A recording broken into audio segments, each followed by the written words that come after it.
नमस्ते, मैं मधु ठाकुर एक बार फिर से स्वागत करती हूँ आप सबका मेरे YouTube channel my study diaries पे। तो लास्ट वीडियो में हमने कर लिए थे आर्टिकल नंबर 12 एंड 13, ठीक है। तो वो हमने पूरे डिटेल में कर लिए थे। आज जो हम स्टार्ट करने वाले हैं हमारे फंडामेंटल राइट्स को। तो मैंने आपको बताया था कि हमारे टोटल 6 फंडामेंटल राइट्स हैं और जिनमें से आज हम फर्स्ट फंडामेंटल राइट कर रहे हैं, राइट टू इक्वेलिटी, ठीक है। और इसके अंडर जो आर्टिकल 14 है वो अब हम देखते हैं, ठीक है। तो आर्टिकल 14 क्या बोलता है कि state shall not deny any person equality before law and equal protection of law with in the territory of India. अब इसमें बोला गया कि स्टेट आर्टिकल नंबर 12 में मैंने आपको बताया था कि स्टेट किसी भी पर्सन को मना नहीं कर सकता, किसी भी पर्सन को कि क्या प्रोवाइड करवाने में, equality before law, equal protection of law with in the territory of India. हमारे इंडिया में किसी पर्सन को इक्वलिटी बिफोर लॉ और इक्वल प्रोटेक्शन ऑफ लॉ के लिए मना नहीं किया जा सकता, ठीक है। अब ये दोनों जो टर्म्स हैं, equality before law and equal protection of law, ठीक है, इन दोनों टर्म्स को हम आगे डिटेल में मैं आपको बताऊंगी।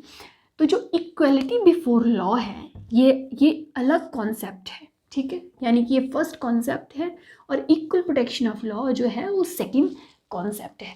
तो जो इक्वलिटी बिफोर लॉ है, आप बिफोर से याद रखिए क्योंकि मैंने तो ऐसे ही याद रखा है, आप इसको किसी भी तरीके से याद कर सकते हैं। इक्वलिटी बिफोर लॉ जो है वो कॉन्सेप्ट लिया गया ब्रिटेन से, ठीक है, ये ब्रिटेन का कॉन्सेप्ट है। और इक्वल प्रोटेक्शन ऑफ लॉ जो है वो यूएसए का कॉन्सेप्ट है, ठीक है।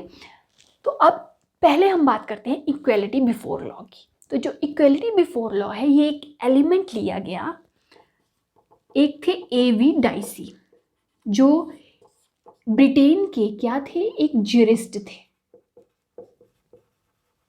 ब्रिटेन के एक ज्यूरिस्ट थे, ठीक है। तो ये जो थे प्रोफेसर एबी डाइसी, इन्होंने एक रूल ऑफ लॉ की थ्योरी दी थी, ठीक है, रूल ऑफ लॉ की एक थ्योरी दी थी इन्होंने। और उस थ्योरी में 3 एलिमेंट्स दिए गए थे, ठीक है। और उन एलिमेंट्स का ही ये पार्ट है इक्वलिटी बिफोर लॉ। ये एक एलिमेंट है उसी रूल ऑफ लॉ में से लिया गया, इक्वलिटी बिफोर लॉ, यानी कि कानून के सामने जो सब लोग हैं वो कैसे क्या है, इक्वल हैं, ठीक है, उन्हें इक्वल ट्रीटमेंट प्रोवाइड करवाई जाएगी, ठीक है। तो ये जो कॉन्सेप्ट, कानून के सामने जो सभी लोग हैं वो इक्वल ट्रीट किए जाएंगे with in the territory of India, ये प्रोविजन जो है ये सभी लोगों के लिए है, ऑल पर्सन, ठीक है। अब ये ऑल पर्सन कौन कौन है, ठीक है। तो ऑल पर्सन में सिर्फ सिटीजन नहीं आएंगे इंडिया के, चाहे कोई सिटीजन है चाहे कोई फॉरेनर है, ठीक है। यानी कि यहाँ पे इंडिया के जितने भी सिटीजन हैं उनको तो इक्वल ट्रीट किया जाएगा, ठीक है। बट जो कोई फॉरेनर है उसके साथ भी अनइक्वल ट्रीट नहीं किया जा सकता, ठीक है। तो जो फर्स्ट कॉन्सेप्ट है हमारा इक्वलिटी बिफोर लॉ, इसको देख लेते हैं कि इसका मतलब एक्चुअल में क्या है। तो इस कॉन्सेप्ट का मीनिंग है, फर्स्ट पॉइंट में बोला गया इस कॉन्सेप्ट के, absence of any special privilege in favour of any person, ठीक है, और no person is above the law, यानी कि किसी भी पर्सन को स्पेशल प्रिविलेज प्रोवाइड नहीं करवाई जा सकती अगर उस पर्सन ने कुछ क्राइम किया है। मतलब कोई स्पेशल ट्रीटमेंट नहीं मिलेगा किसी भी पर्सन को, चाहे कोई पर्सन कोई कितना भी बड़ा ऑफिसर है, अगर उसने क्राइम किया है तो उसको भी इक्वल ट्रीटमेंट दी जाएगी जैसे किसी पुअर पर्सन के साथ ट्रीट किया जाएगा, ठीक है। ऐसा नहीं है कि कोई बहुत ज़्यादा रिच है तो उसकी सज़ा कम कर दी जाए, वो सभी लोग क्या हैं, इक्वल हैं। मतलब कोई भी पर्सन कानून से बड़ा नहीं हो सकता स्टेट के लिए, ठीक है। स्टेट के लिए सबसे पहली प्रायोरिटी होगी हमारा कानून, हमारा कॉन्स्टिट्यूशन, ठीक है। अब जो सेकंड पॉइंट है इक्वल प्रोटेक्शन ऑफ लॉ, अब इसकी बात कर लेते हैं। तो इक्वल प्रोटेक्शन ऑफ लॉ का मीनिंग है इसमें तो बोला गया कि सबको इक्वली ट्रीट किया जाएगा, यानी कि ये एक टाइप से नेगेटिव कॉन्सेप्ट हो गया। अब ये एक पॉजिटिव कॉन्सेप्ट है, इक्वल प्रोटेक्शन ऑफ लॉ, यानी कि इक्वल तो ट्रीटमेंट दिया जाएगा बट अंडर इक्वल सर्कमस्टांसेस। ठीक है, अब फर्स्ट में बोला गया कि सबको इक्वली ट्रीट करना है, लेकिन सेकंड में बोला गया कि अगर सर्कमस्टांसेस एक जैसे होंगे तभी इक्वल ट्रीटमेंट मिलेगा, यानी कि like should be treated alike. ठीक है, अब कोई पर्सन, अगर मान लो मैं एग्जांपल देती हूँ आपको, कोई 10 की एज का बच्चा है और वो गलती से गन ले लेता है और किसी का मर्डर कर देता है, गलती से शूट कर देता है किसी को। ठीक है, और एक 25 साल का लड़का है, वो किसी का मर्डर कर देता है। ठीक है, किया तो दोनों ने मर्डर ही था, बट सर्कमस्टांसेस जो थे वो डिफरेंट थे। ठीक है, इसकी सिचुएशन डिफरेंट थी 10 साल के बच्चे की, और ये जो 25 साल का लड़का था उसकी सिचुएशन डिफरेंट थी, बट किया तो दोनों ने क्या था, मर्डर। ठीक है, तो यहाँ पे स्टेट जो है अनइक्वल ट्रीट कर सकती है। ठीक है, मतलब उस स्टेट को ये चेक करना पड़ेगा कि सिचुएशन कैसी। अब दो 25 या साल के लड़के हैं, दोनों मर्डर कर देते हैं, तो यहाँ पे ट्रीटमेंट इक्वल होगा। ठीक है, क्योंकि सर्कमस्टांसेस भी इक्वल है। ठीक है, तो ये बताया गया हमारे आर्टिकल नंबर 14 में कि लोगों को कानून के सामने सब इक्वल हैं, इक्वली ट्रीटमेंट मिलेगा, किसी को स्पेशल प्रिविलेज नहीं दी जाएगी, बट सर्कमस्टांसेस जो हैं वो इक्वल होने चाहिए। ठीक है, बट यहाँ पे इक्वल, मैंने जैसे कि बोला था, फंडामेंटल राइट्स जो हैं वो एब्सोल्यूट नहीं है। ठीक है, वो एब्सोल्यूट नहीं है, इसलिए यहाँ पे कुछ एक्सेप्शंस भी हैं। तो अब हम देखेंगे उन एक्सेप्शंस। हमने बात की आर्टिकल नंबर 14 की, जिसमें 2 एलिमेंट्स थे, equality before law and equal protection of law, जिसमें बोला गया कि स्टेट किसी भी पर्सन को इक्वलिटी प्रोवाइड करवाएगी। ठीक है, पर वो इक्वलिटी सर्कमस्टांसेस को देख के ही मिलेगी। ठीक है, ऐसा नहीं है कि सर्कमस्टांसेस डिफरेंट है फिर भी आप उनको इक्वली ट्रीट कर रहे हैं। ठीक है, तो अगर सर्कमस्टांसेस सेम होंगे तभी इक्वल ट्रीटमेंट दिया जाएगा। ठीक है, बट कुछ एक्सेप्शंस भी हैं इस आर्टिकल नंबर 14 में। अब ये एक्सेप्शंस तो वैसे बहुत ज़्यादा हैं, तो पर मैं कुछ इंपॉर्टेंट एक्सेप्शंस है जो आपको बता देती हूँ।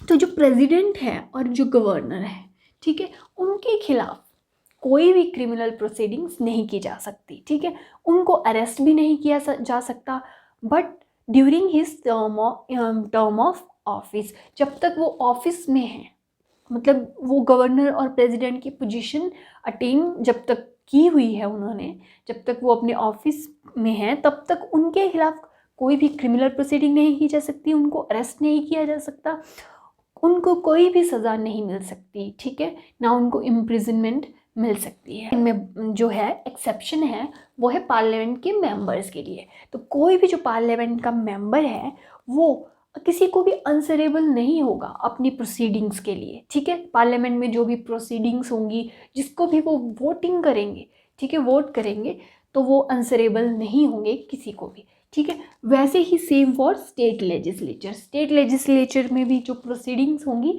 उनको भी कोई कंपल्शन नहीं है कि वो किसी को आंसरेबल होंगे उस चीज़ के लिए। ठीक, हम बात करेंगे आर्टिकल नंबर 15 की। ठीक है, तो आर्टिकल नंबर 15 क्या बोलता है, state shall not discriminate against any citizen on grounds only of religion, race, caste, sex और प्लेस ऑफ बर्थ। ठीक है, तो 14 जो आर्टिकल था उसमें बात की गई थी ऑल पर्सन्स की, जिसमें फॉरेनर्स भी इन्वॉल्व थे और सिटीजन्स भी इन्वॉल्व थे। लेकिन आर्टिकल नंबर 15 जो है वो बात करता है सिटीजन्स की, सिर्फ सिटीजन्स की। ठीक है, तो स्टेट डिस्क्रिमिनेट नहीं कर सकता किसी भी पर्सन को जो कि इंडियन सिटीजन है, कि वो उसको डिस्क्रिमिनेट करे on the grounds of religion, race, caste, sex and place of birth. ठीक है, यानी कि कोई भी पर्सन अगर जॉब के लिए जाता है और उसको इस बेसिस पे जॉब नहीं मिलती क्योंकि वो किसी ऐसी क्लास से बिलोंग करता है, किसी बैकवर्ड क्लास से बिलोंग करता है, ठीक है, तो उस बेसिस पे अगर उसको जॉब नहीं दी गई तो उसके खिलाफ जो है वो एक्शन लिया जाएगा, ठीक है। तो और ख़ासकर स्टेट जो है, स्टेट में जितनी भी बॉडीज़ आती हैं वो किसी भी पर्सन को उसके रिलीजन के हिसाब से, उसके कास्ट सेक्स के हिसाब से उसको डिस्क्रिमिनेट नहीं कर सकती, ठीक। अब सेकंड प्रोविज़न देखते हैं। सेकंड प्रोविज़न जो है वो बोथ स्टेट और जनरल पब्लिक के लिए एप्लीकेबल है, ठीक है। यहाँ पे बात हुई थी सिर्फ स्टेट की, ठीक है। अब यहाँ पे बात हो रही है स्टेट और जनरल पब्लिक की, ठीक है। यानी कि जितने भी पब्लिक प्लेसेस होते हैं, shops, restaurant, hotels, wells, tanks, ठीक है, रिजॉर्ट्स, तो इन सभी प्लेसेस पे, पार्क्स भी होते हैं इन्वॉल्व, तो इन सभी प्लेसेस पे जो है वो डिस्क्रिमिनेट नहीं किया जा सकता किसी भी पर्सन को, ठीक है। यानी कि कोई होटल है, वहाँ पे कोई बैकवर्ड क्लास का इंसान आता है, ठीक है, और वहाँ पे बोला जाता है उसको कि आप बैकवर्ड क्लास से हो इसलिए आपको होटल में जगह नहीं मिल सकती, ठीक है। कोई शॉपकीपर है, वो किसी लो कास्ट वाले पर्सन को ये नहीं बोल सकता कि आप मेरी शॉप से सामान नहीं ले सकते, ठीक है। तो अगर ऐसा उसके साथ किया जाता है, चाहे वो स्टेट करे चाहे वो जनरल पब्लिक करे, कोई भी इंसान करे, तो उसके लिए क्या होगा, एक्शंस लिए जाएंगे, ठीक है। तो डिस्क्रिमिनेशन नहीं हो सकती, ये सेकंड क्लॉज में बोला गया जनरल पब्लिक वाले एरियाज पे।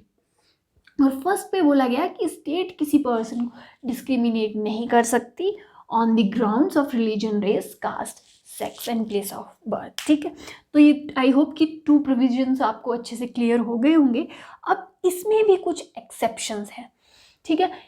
अब डिस्क्रिमिनेशन का मीनिंग जो है वो है एडवर्स डिस्टिंक्शन, यानी कि अनफेवरेबल डिस्क्रिमिनेशन, ठीक है। जहाँ पे अनफेवरेबल डिस्क्रिमिनेशन हो रही है वहाँ उसको माना जाएगा डिस्क्रिमिनेशन, ठीक है। जहाँ पे फेवरेबल डिस्क्रिमिनेशन हो रही है उसको डिस्क्रिमिनेशन नहीं माना जाएगा। फॉर एग्जांपल, अगर स्टेट कोई प्रोविजंस बनाती है, ठीक है, वुमेन्स के लिए, ठीक है, वुमेन्स की अपलिफ्टमेंट के लिए, ठीक है, तो उस अपलिफ्टमेंट के लिए अगर कोई प्रोविजन स्टेट बनाती है तो फिर वहाँ पे नहीं बोला जा सकता कि ये स्टेट जो है वो डिस्क्रिमिनेशन कर रही है मेंस के साथ, ठीक है, मेन के साथ। तो फर्स्ट एक्सेप्शन में यही बोला गया कि स्टेट जो है वो स्पेशल प्रोविजन बना सकती है। और सेकंड एक्सेप्शन में बोला गया कि स्टेट जो है रिजर्वेशन प्रोवाइड करवा सकती है बैकवर्ड क्लासेस के लिए, ठीक है, क्योंकि यहाँ पे वो फेवर कर रही है बैकवर्ड क्लासेस को, ठीक है, और उनकी अपलिफ्टमेंट के लिए उनको कुछ बेनिफिट्स प्रोवाइड करवा रही है स्टेट, तो इसलिए इसको डिस्क्रिमिनेशन में नहीं बोला जाएगा, ठीक है। अगर बैकवर्ड क्लासेस या जो भी इकोनॉमिकली बैकवर्ड क्लासेस होती हैं, है ना, तो उनकी एडमिशन से रिगार्डिंग कोई भी प्रोविजन स्कूल कॉलेजेस में बनाए जा सकते हैं स्टेट के द्वारा, ठीक है। तो ये है फेवरेबल डिस्क्रिमिनेशन।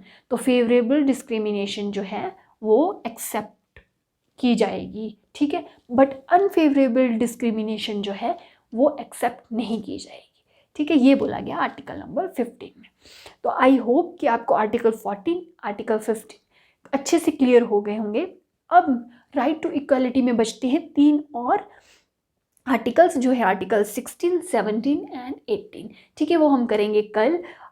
और अगर आज का मेरा वीडियो आपको अच्छा लगे तो मेरी वीडियो को लाइक शेयर ज़रूर करिए और मेरे चैनल को सब्सक्राइब करिए। मिलेंगे नेक्स्ट वीडियो में, तब तक के लिए थैंक यू।